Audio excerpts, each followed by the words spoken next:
रावण ने अंतिम समय में लक्ष्मण जी को कौन से 3 गूढ़ रहस्य बताए थे? श्री राम और रावण के बीच हुए अंतिम युद्ध के बाद रावण जब युद्ध भूमि पर मरणशैया पर पड़ा होता है, तब भगवान राम लक्ष्मण को समस्त वेदों के ज्ञाता महापंडित रावण से राजनीति और शक्ति का ज्ञान प्राप्त करने को कहते हैं। भगवान राम लक्ष्मण जी को रावण के समीप भेजते हैं, तो लक्ष्मण जी रावण के सर के पास जाकर खड़े हो जाते हैं।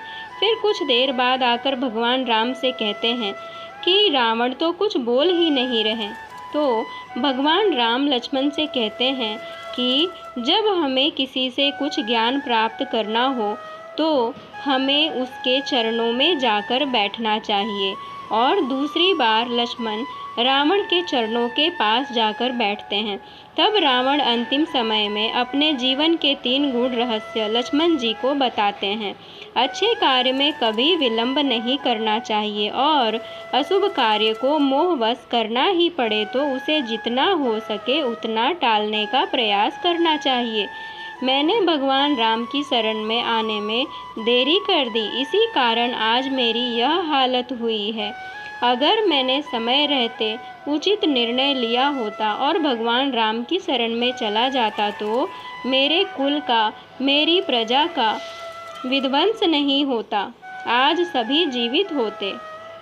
दूसरा, शक्ति और पराक्रम के मद में इतना अंधा नहीं हो जाना चाहिए कि हर शत्रु तुच्छ और निम्न लगने लगे। मुझे ब्रह्मा जी से वर मिला था कि वानर और मानव के अलावा कोई मुझे मार नहीं सकता, फिर भी मैं उन्हें तुच्छ और निम्न समझकर अहम में लिप्त रहा, जिस कारण मेरा समूल विनाश हुआ।